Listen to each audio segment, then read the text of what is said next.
Fiat C.R.42 and SPAD S.XIII, two biplanes used by Italy, one in the First World War and the other in the Second. The SPAD, flown by the highly decorated Francesco Baracca, is recognized as one of the best aircraft of the first conflict. The C.R.42, the most produced aircraft by the Italian industry, holds the records as the last biplane in history to have shot down an enemy aircraft. Let's build them together.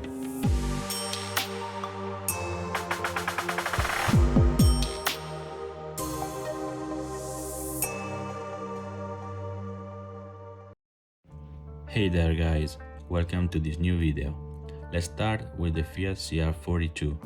The kit is the one provided by Italeri in 1/72 scale, and at first glance it seems well made with good details, even though by today's standards it remains a fairly basic kit.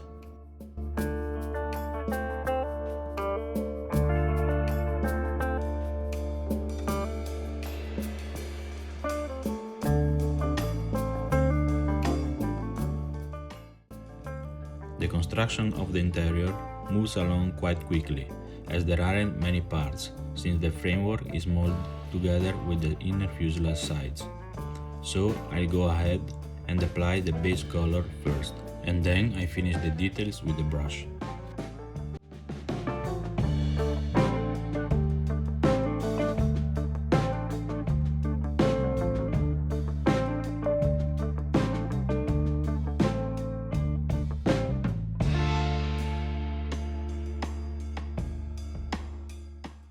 The aircraft was equipped with a 14-cylinder twin-row Fiat radial engine, producing 840 horsepower at an altitude of 3,800 meters. The same engine was later also used on the Macchi and C.200 Saetta.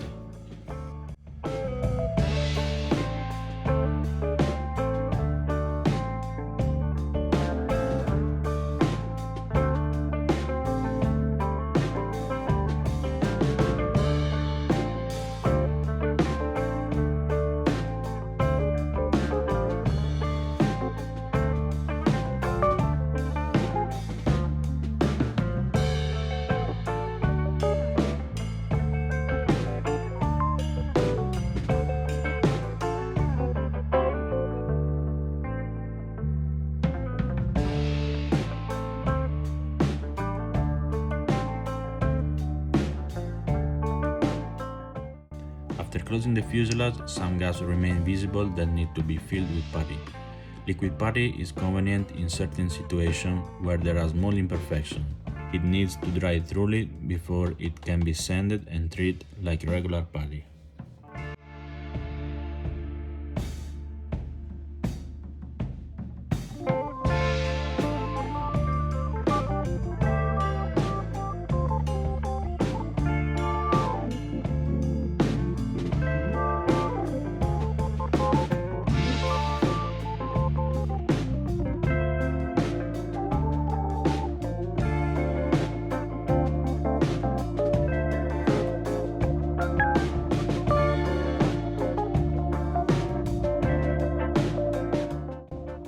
Once the fuselage is properly finished, I complete the assembly of the wings.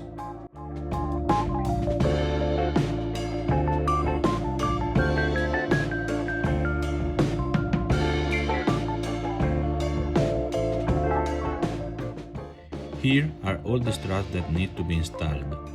Since the plane has a mottled camouflage scheme, my initial idea was to glue the struts to the lower wing, paint the model and then attach the upper wing afterward. But that could have caused problems with the paint job if everything didn't align perfectly. So I decided to go ahead with the full assembly of the wings and struts, which will make painting a bit more challenging even the small scale.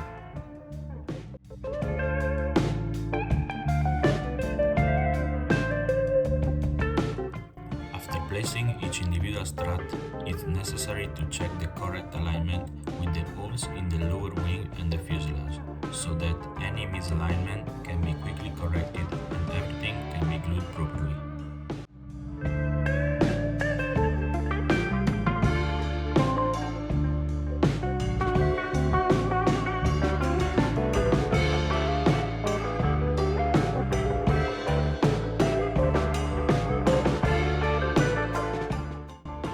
glue on the wings dries, I finish painting and assembly the engine mount, and then I'll move on to a full painting of the model.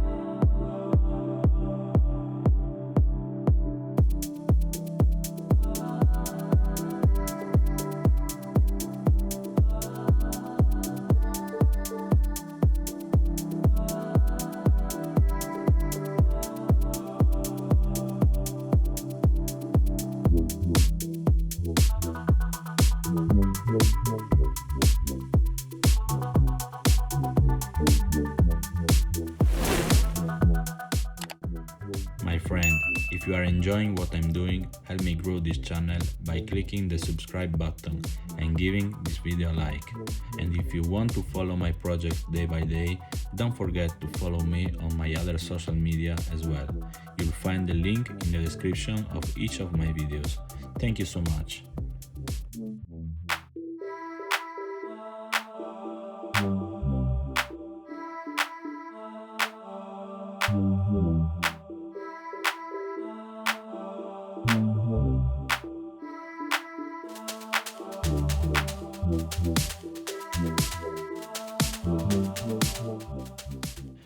I decided to start painting the model from the underside surfaces, also considering that it wouldn't have been easy to mask the fuselage if I had started with the upper surfaces and the camouflage.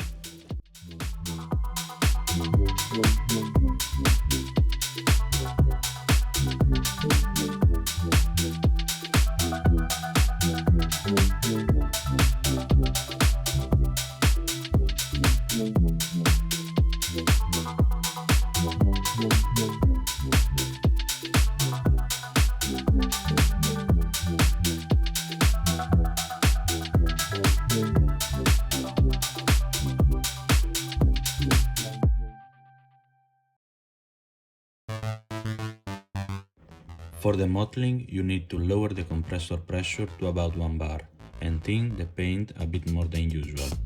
Keep the airbrush as close to the model as possible and make light controlled passes, gradually building up the shapes.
The painting has been completed and sealed with a coat of gloss clear, so now I can move on to applying the decals.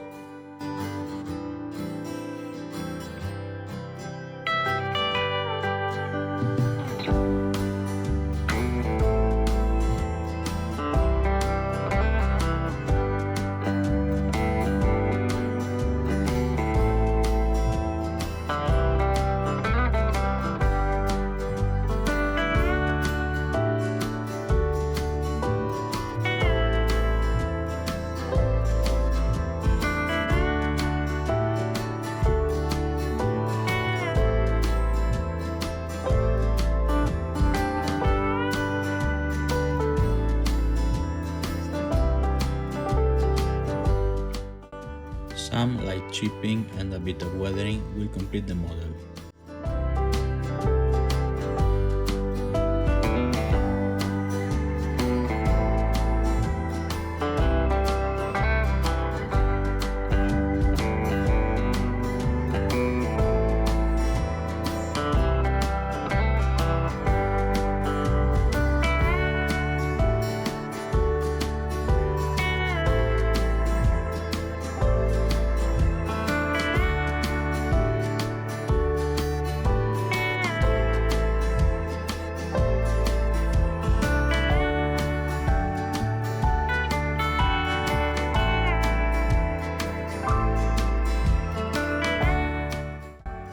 For the rigging, I used an ultra-thin elastic thread glued with CI glue.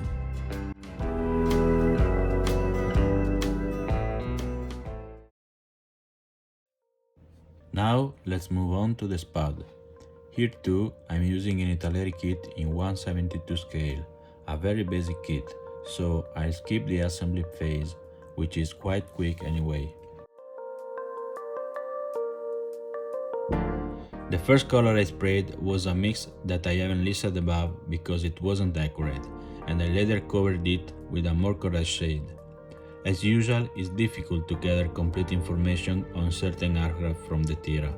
Black and white photos obviously don't reveal their actual colors, and the color images that are available often differ from one another, so you have to refer to various sources and try to make the most accurate decision possible, especially since even the kit instructions aren't always correct.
Unlike what I did on the C.R.42, here I painted the upper wing first and will attach it afterward. I choose this approach because the strut mounting system is different. First of all, the struts are more stable since they are single piece, and they'll also slot into openings on the upper wing.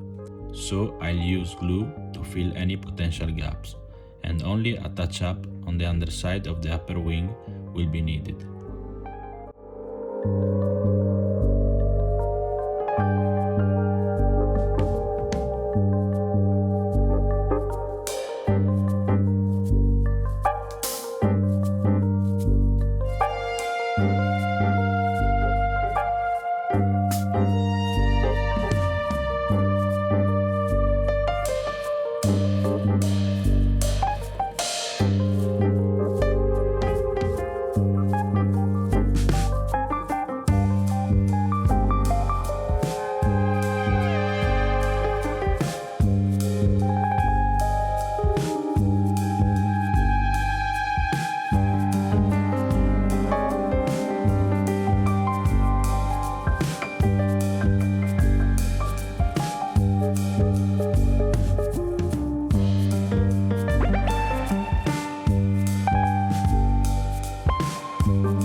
Italian flag was painted underneath the wing, so a white base is necessary to achieve more accurate red and green colors.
I tried to replicate the wood grain using a darker color. Not bad, but it can be improved.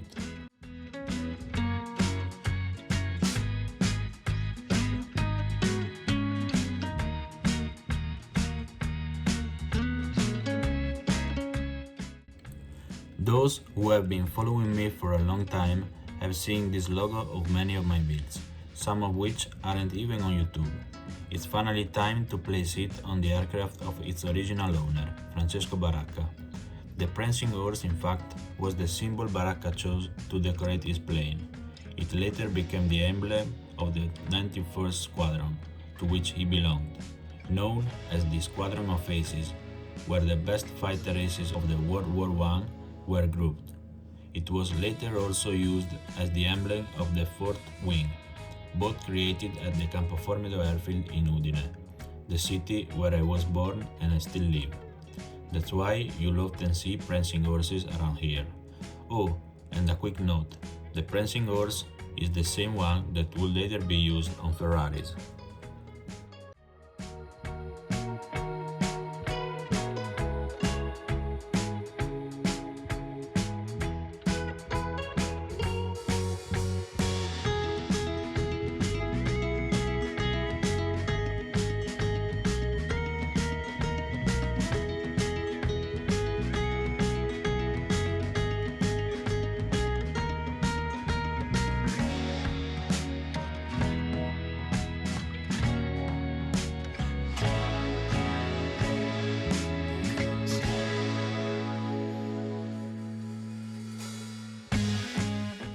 To highlight the edges of the wooden struts, I use the dry brush technique, and I do the same on the wings to create the effect of fading and weathering on the fabric they were covered with.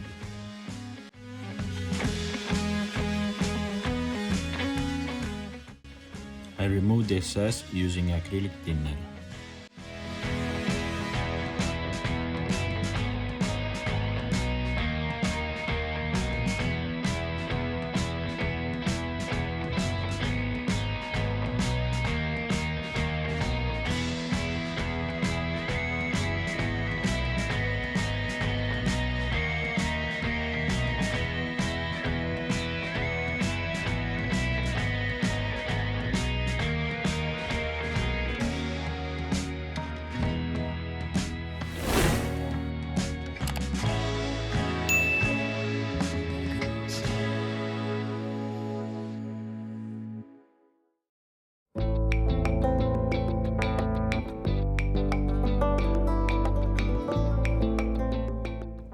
The weathering on this model will be limited to mud stains both on top and underside, as well as oil leaks around the engine area.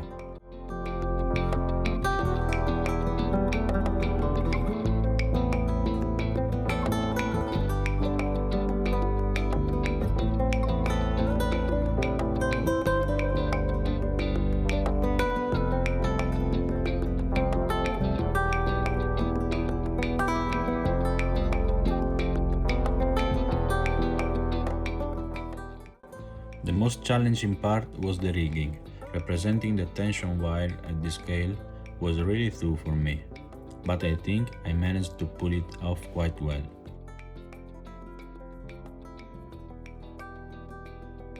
Guys, I'll leave you with the final shots and thank you once again for stopping by. You are amazing. See you in the next video. Mandy!